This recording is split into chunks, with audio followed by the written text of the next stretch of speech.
quand Jésus vous donne une chose, alors il ne s'agit plus de vous.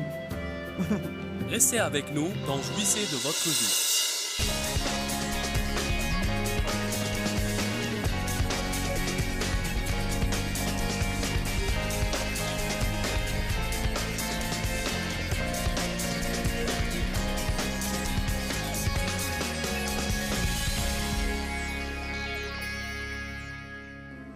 Hébreux 1, versets 2 et 3. Mais dans ces derniers temps, il nous a parlé par la personne du Fils, qu'il a établi héritier et propriétaire légitime de toutes choses.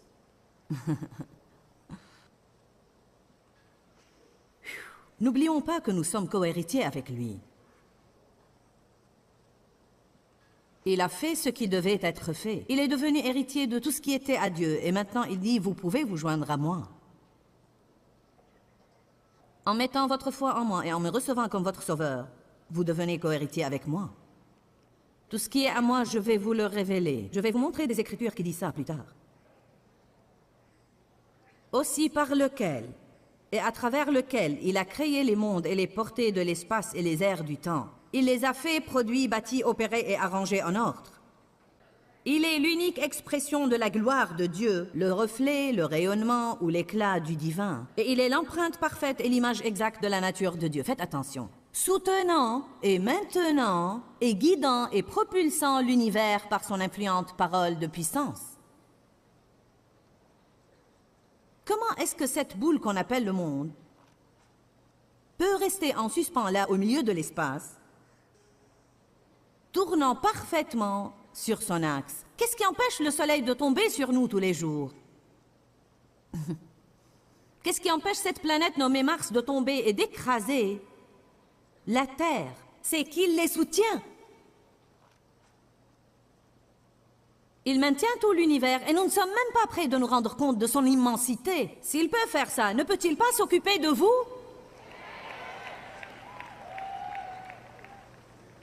N'est-il pas étonnant qu'il se soucie tellement d'un petit point dans cet univers nommé le monde, qu'il a déjà inscrit tous les jours de nos vies dans un livre? Ah, je me sens aimé et soutenu aujourd'hui. Cela me décontracte. De quoi devons-nous nous soucier alors? Je veux dire que s'il maintient l'univers et fait fonctionner le tout en bon ordre, dois-je vraiment avoir peur et m'inquiéter de ce qui va m'arriver?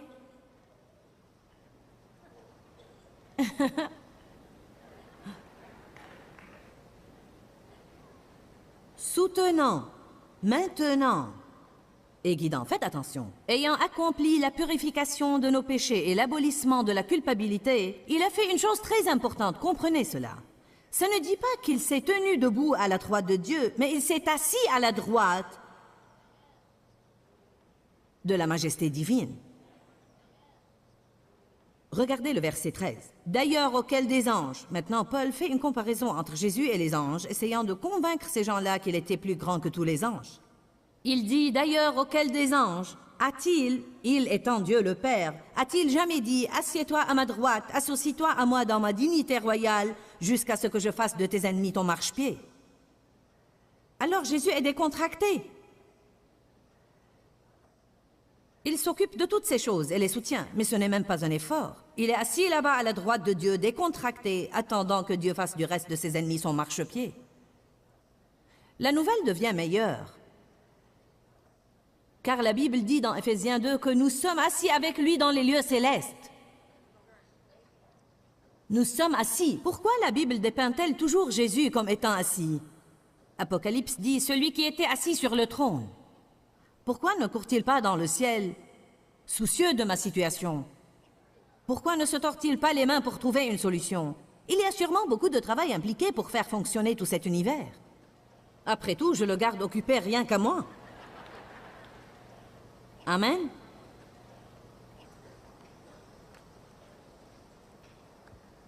Le souverain sacrificateur sous le système de l'ancienne alliance entrait dans le lieu très saint une fois par an. Il pouvait entrer seulement une fois par an, derrière ce rideau.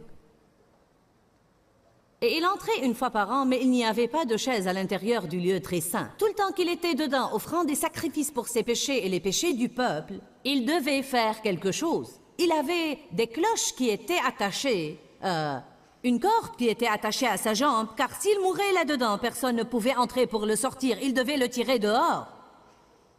Il lui attachait une corde quand il entrait pour qu'au cas où il faisait une erreur et était tué par Dieu, il puisse le tirer dehors. Nous n'avons pas eu de ces nouvelles pour un moment. Je n'aimerais pas vivre sous un système comme ça qui était aussi dur. Jésus est notre souverain sacrificateur. Il y a une telle corrélation là et un tel message. Nous n'allons pas en parler. Mais cette chose à propos d'être assis est importante car elle fait allusion à entrer le repos de Dieu. Elle fait allusion à rester tranquille et décontracté. Le souverain sacrificateur ne pouvait jamais s'asseoir. Œuvre, œuvre. L'ancien système était œuvre, œuvre, œuvre, œuvre. Que puis-je faire? J'ai fait une erreur. Je dois la payer. Je dois sacrifier. Que puis-je faire? Ça alors? Je ne vais jamais me libérer de cette culpabilité, ni me libérer de la condamnation. Mon Dieu, œuvre, œuvre, œuvre. Je serai contente l'année prochaine quand le souverain sacrificateur offrira des sacrifices afin de me libérer pour 2 secondes, puis je commencerai à entasser une nouvelle pile. Je ne voudrais pas de ce système. Jésus a dit « Tout est accompli sur la croix » et ce qu'il voulait dire était « Cet ancien système de la loi pour s'approcher de Dieu a été accompli. » Il a dit « J'ai observé la loi à votre place. Maintenant, mettez votre foi en moi et ce sera comme si vous aviez vous-même observé toute la loi. Et par votre foi en moi, vous pouvez maintenant vivre par la grâce. » Et il a dit « Tout est accompli. » Et il est parti et il s'est assis. Aucun souverain sacrificateur ne pouvait jamais s'asseoir jusque-là, mais il a dit « Tout est accompli ». Je vais juste m'asseoir ici, Dieu, et rester surnaturellement décontracté pendant que tu vains mes ennemis. Oh, alléluia! Et nous sommes assis avec lui. Même quand nous étions morts par nos offenses, il est mort pour nous. Nous sommes allés à la croix avec lui. Nous avons été enterrés avec lui. Nous avons été ressuscités avec lui. Maintenant, nous pouvons même nous asseoir dans les lieux célestes avec lui. Je sais que je vous parle spirituellement et nous avons une vie réelle que nous vivons, mais nous devons nous rendre compte que nous ne devons pas nous inquiéter à propos de tout. Comment peut-on rester indemne? C'est Dieu qui nous maintient et qui nous garde indemnes. C'est Dieu qui nous garde indemnes. Il nous garde de craquer. Qui est-ce qui garde tout ce monde d'être anéanti? Il le tient en main. Il le maintient. Il le soutient. Alléluia. La force protectrice de Dieu. Une dame qui travaille pour moi n'a pas un grand témoignage. Elle a grandi dans l'église et a toujours aimé Dieu. Elle s'est mariée, elle aimait Dieu, elle allait à l'église et a reçu le baptême du Saint-Esprit dans les années 70.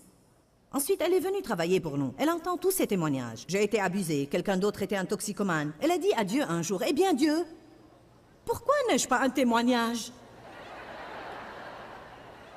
Écoutez ça, Dieu lui a dit, « Tu as un témoignage. Ton témoignage, c'est « Je t'ai gardé de tout ça. »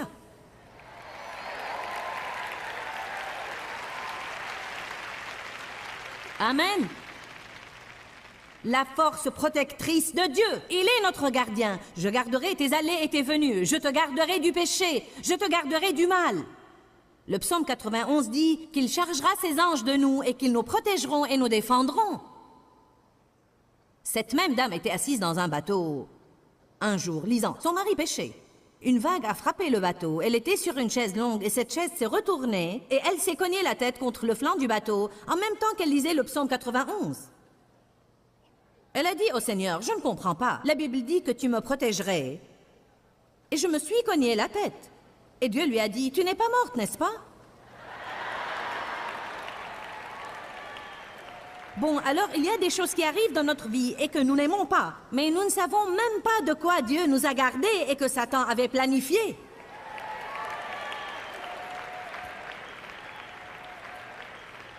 Je suis émerveillée par le fait que nous pouvons conduire dans le trafic et rester en vie.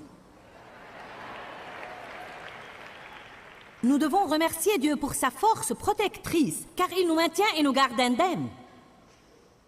Je ne sais pas comment j'ai fait ce que j'ai fait pendant ces 27 années. Je regarde mes calendriers et je vois combien j'ai travaillé et que j'aurais dû être morte depuis longtemps ou bien folle, une des deux. Je regarde en arrière et je lis certains de mes journaux de prière et certaines des choses que j'ai connues avec les gens. Et je pense, comment ai-je pu faire ça? Eh bien, il m'a gardé, il m'a soutenu, il m'a fortifié, il m'a protégé. Je me souciais d'un tas de choses dont je n'aurais pas dû me soucier dans ma vie. Ne vous étonnez-vous pas quand vous jetez un coup d'œil sur certaines choses à propos desquelles vous vous êtes soucié, mais elles se sont bien terminées?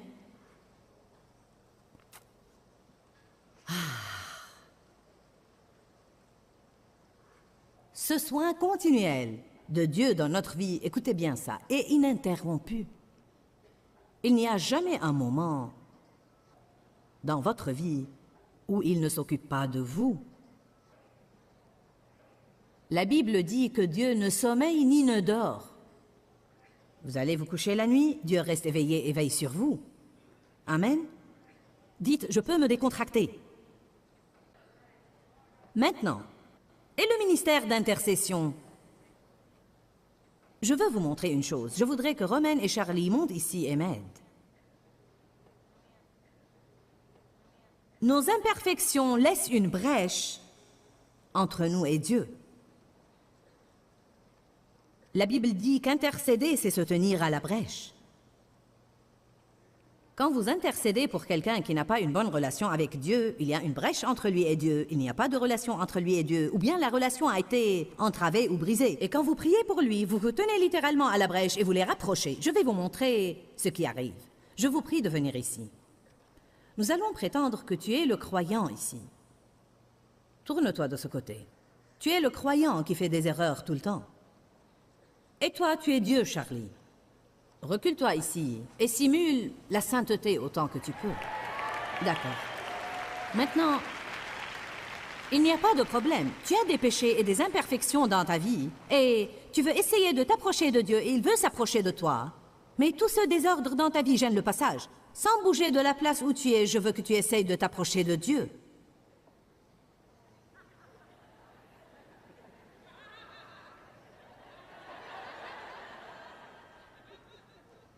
Alors que fait Jésus?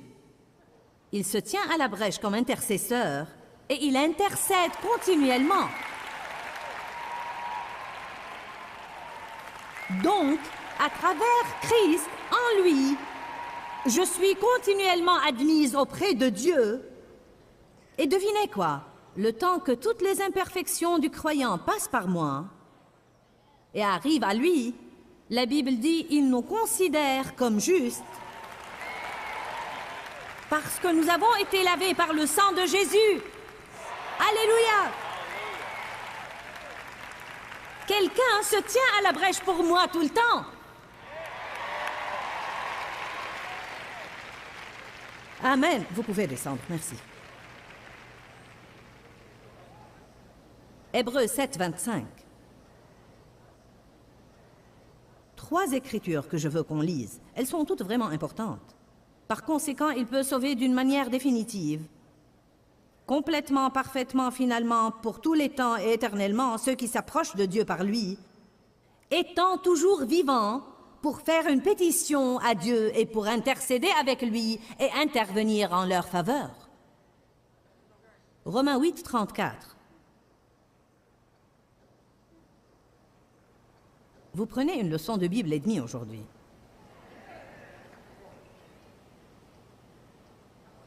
Romains 8, verset 34. Qui nous condamnera?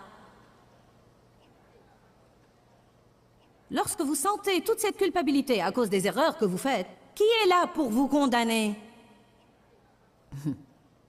Jésus nous condamnera-t-il, lui le Messie qui est mort, bien plus qui est ressuscité d'entre les morts, et qui est maintenant à la droite de Dieu, suppliant et intercédant pour nous? Qui est-ce qui essaye de me condamner? Ce n'est pas Jésus. Le Saint-Esprit établit ma culpabilité, mais établir la culpabilité est une chose totalement différente de la condamnation. Quand je suis accusé, je dois me repentir. Je ne devrais jamais me sentir condamné. Je ne devrais jamais passer des jours à me sentir coupable à cause d'une erreur que j'ai commise. Car Jésus est là, intercédant pour moi, se tenant à la brèche. Soit que nous allons croire que son sang suffit, soit que nous allons croire que nous devons lui ajouter notre sacrifice. Combien de vous ont mauvaise conscience et se sentent coupables? Allez, nous avons enseigné sur la vérité jeudi soir. Ne me poussez pas à venir vous confronter. Je me permettrai de dire qu'il n'y a qu'un nombre limité de chrétiens qui ont mûri au point où, quand ils font des erreurs, ils peuvent se repentir, recevoir le pardon et avancer. Voici une histoire qui m'a donné une bonne leçon. Je me sentais si coupable et je pense que ça venait de toutes les années où l'on abusait de moi et que je savais ce qui se passait dans ma vie, ce que mon père me faisait et que je devais toujours le cacher à ma mère et aux gens et j'avais mauvaise conscience à cause de ça. Et bien sûr, le diable me faisait penser qu'il y avait quelque chose qui n'allait pas en moi, sinon mon père n'aurait pas voulu me faire cela. Alors j'ai grandi avec ce fardeau de culpabilité, de honte et de reproche comme si tout était de ma faute. Même après ma conversion, c'était comme une drogue dans ma vie. Vous savez, se sentir toujours coupable et avoir mauvaise conscience peuvent littéralement devenir comme une drogue. C'est comme lorsque vous avez mauvaise conscience pour si longtemps que vous sentez que ce n'est même pas juste de vous sentir bien dans votre peau. C'est comme ce n'est pas bien. Dieu n'accepterait pas que je me sente bien dans ma peau. Comment pourrais-je me sentir bien dans ma peau avec toutes les choses que j'ai faites? Mais voyez, Jésus a acheté votre justice. Il vous l'a donné en cadeau. Où est la logique si Gilles n'avait que des chiffons pour s'habiller, et moi j'ouvre mon armoire et je lui donne 5 ou 6 de mes meilleures tenues, et puis elle vient ici tout le temps portant ses chiffons? Je ne suis pas suffisamment bien pour les porter. Je suis contente de les avoir, mais je vais continuer à porter ces chiffons car j'ai peur de porter ces jolis habits. Je me sentirai insultée. Quand Jésus vous donne une chose, alors il ne s'agit plus de vous. Par la foi, vous devez revêtir sa justice. Vous devez vous parer de la justice. La Bible dit, revêtez la cuirasse de la justice et mettez vos chaussures de paix. Ils nous sont offerts par Dieu et nous sommes supposés les mettre.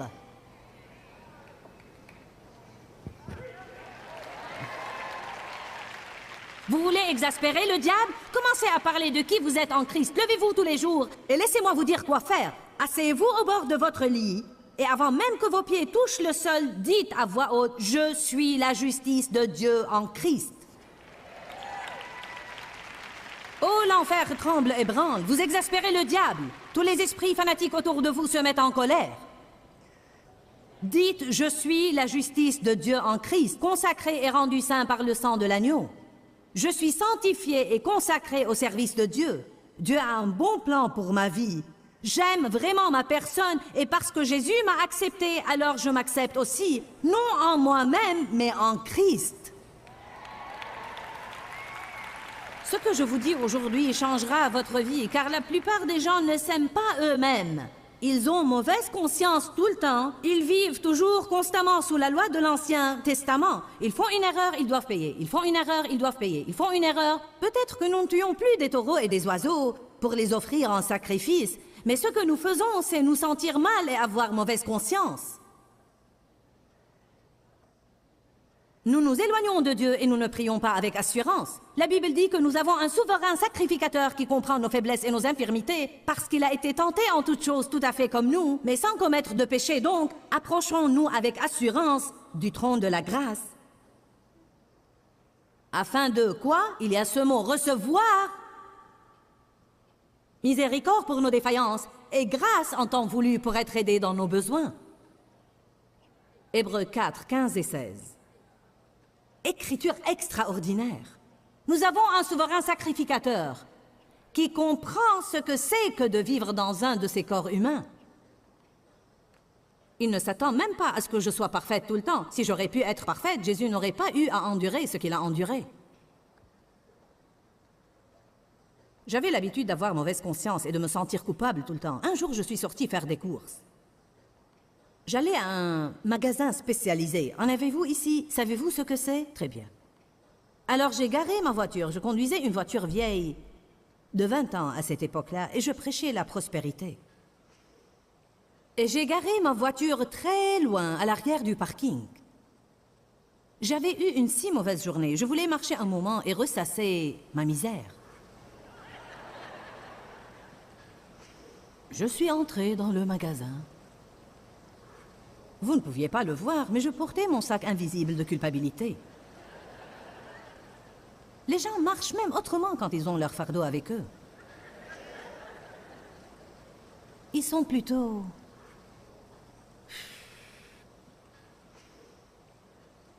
Le Saint-Esprit m'a dit, Joyce, comment envisages-tu d'obtenir le pardon pour ce péché? Je connaissais la bonne réponse, mais je ne l'appliquais pas à ma vie. Si seulement nous faisions ce que nous disions aux autres de faire, nous en serions bien mieux. J'ai dit, je vais juste recevoir le sacrifice que Jésus a fait quand il est mort pour moi au calvaire. Écoutez ce que le Saint-Esprit m'a dit. Quand as-tu l'intention de le faire? Quand, tu sais, demain, la semaine prochaine, quand vas-tu le faire? J'ai pensé, oh, probablement dans quelques jours. C'était une véritable révélation pour moi, car j'ai réalisé à ce moment-là que je ne me sentirais pas bien dans ma peau, que je ne me permettrais pas de me sentir bien dans ma peau, je ne me permettrais pas la joie, je ne me permettrais pas la paix avant de sentir comme si j'avais payé. Avec quoi nous payons plus que toute autre chose? Notre joie et paix. Notre bon statut avec Dieu est notre joie et paix. Nous y renonçons, pensant payer ainsi pour nos péchés. C'est comme une gifle donnée à Jésus parce qu'il dit « Soit mon sang suffit, soit il ne suffit pas, je n'ai pas besoin de ton aide. »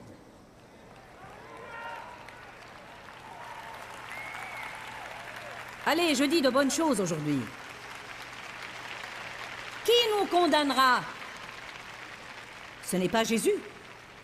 Ensuite, 1 Jean 2, 1. J'aime ça. Laissez-moi vous le lire pour gagner du temps. Mes petits-enfants, je vous écris ces choses afin que vous ne péchiez point. Toute la Bible est écrite pour qu'on ne continue pas à vivre dans le péché. Mais si quelqu'un a péché, nous avons un avocat, un qui va intercéder pour nous auprès du Père, et c'est Jésus-Christ, le tout juste, le droit, qui se conforme à la volonté du Père dans chaque finalité, pensée et action. Je dois me lever tous les jours et essayer de ne pas pécher. C'est la finalité de tout ce que je fais. Mais quand je fais des erreurs, Dieu merci, j'ai un avocat, j'ai un intercesseur, j'ai quelqu'un qui se tient à la brèche pour moi. Et il a déjà été parfait. Donc quand je ne peux pas être parfaite, je prends de sa perfection et Dieu la considère comme mienne. Allez, quelqu'un qui nous suit à la télévision devrait se réjouir et sautiller dans sa maison maintenant. Les gens présents ici ne peuvent pas se lever et courir dans le bâtiment, mais vous pouvez courir dans votre maison en sautant et louant Dieu. Je veux dire, vous devez vraiment être là-bas à danser une gigue. Vous devez dire « Oh, le Seigneur soit loué, Alléluia! Il m'a affranchi! »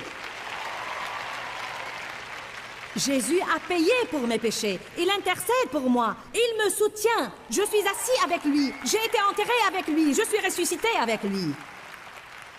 Car c'est de lui et par lui et pour lui que sont toutes choses. Tout commence en lui et tout se termine en lui. Il est le centre de toutes choses, la source de toute vie. Tout ce qui a une vie la prend de lui.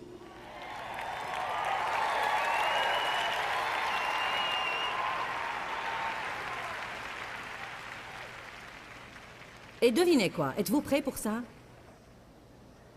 Il est mien et il est vôtre.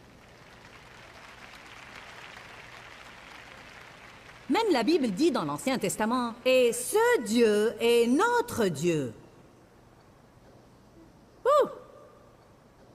Pas simplement un Dieu, mon Dieu.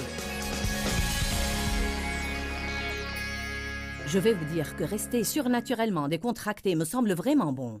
Et je suis sûre qu'il y a beaucoup de vous qui nous regardent et pensent « Cela me semble bon aussi ». Il paraît qu'une des choses qui nous semble des plus difficiles à faire en tant que chrétiens, c'est de nous décontracter et de recevoir de Dieu. Nous essayons toujours de mériter. Nous comptons sur nos œuvres et nous nous efforçons de prendre ce que Jésus a déjà réalisé pour nous à la croix.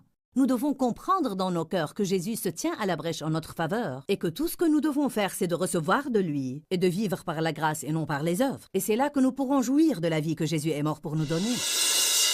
Dis-leur que je les aime. Dans ce livret, Joyce Meyer donne une révélation de l'amour de Dieu pour nous. Pour obtenir ce livret gratuitement, écrivez-nous à Joyce Meyer, boîte postale 40095-6300, Larnaca, Chypre. Ou bien visitez notre site web www.joycemeyer.org/fr.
tôi xa quê